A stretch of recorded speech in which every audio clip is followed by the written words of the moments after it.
ఉద్యోగులకేమో PRC ఇస్తామన్నారు అధ్యక్ష. గతంలో జగన్మోహన్ రెడ్డి గారు వేసిన పీఆర్సీ కమిషన్ చైర్మన్ ఏమో బెదిరించి రాజీనామా చేయించారు అధ్యక్ష.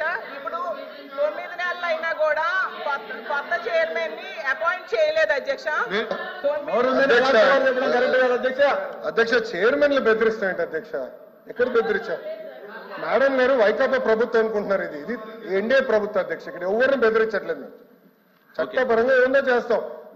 చైర్మన్లు బెదిరించాలంటే ఎట్లా అధ్యక్ష? ఇది సిపిఎస్ రద్దు చేస్తారన్నారు, రద్దు చేస్తారా చెప్పమనండి సార్. సరెండర్లు ఎన్ని పెండింగ్ పెట్టి వెళ్ళారు సార్. పోలీస్ సోదరులు రావాల్సిన సరెండర్ చాలా పెండింగ్ పెట్టారు. మన ప్రభుత్వ అధికారులకు వచ్చే సరెండర్ మనం 1 సరెండర్ క్లియర్ చేస్తాం సార్. బ్యాలెన్స్ కూడా క్లియర్ చేస్తాం సార్. జీతాలు సకాలంగా 1వ తారీఖు నాడు చెల్లిస్తున్నాము. ఏం చేస్తున్నాం? సింపుల్ గా ఇట్లా చైర్మన్లు బెదిరించారంటే మీరు ఒప్పుకుంటే ఎట్లా అధ్యక్ష? ఉద్యోగులకేమో పీఆర్సీ ఇస్తామన్నారు అధ్యక్ష. గతంలో జగన్మోహన్ రెడ్డి గారు వేసిన పీఆర్సీ కమిషన్ చైర్మన్ ఏమో బెదిరించి రాజీనామా చేయించారు అధ్యక్ష.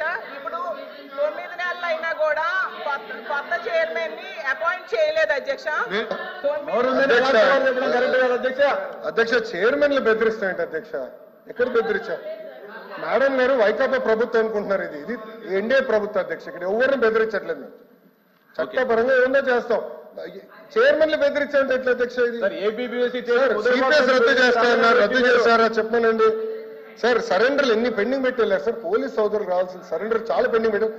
మన ప్రభుత్వ అధికారులకు వచ్చే సరెండర్ మనం 1 సరెండర్ క్లియర్ చేస్తాం సార్. బ్యాలెన్స్ కూడా క్లియర్ చేస్తాం సార్. జీతాలు సకాలంగా 1వ తారీఖు నాడు చెల్లిస్తున్నాము. ఏం చేస్తున్నాం? సింపుల్ గా ఇట్లా చైర్మన్లు బెదిరించారంటే మీరు ఒప్పుకుంటే ఎట్లా అధ్యక్ష?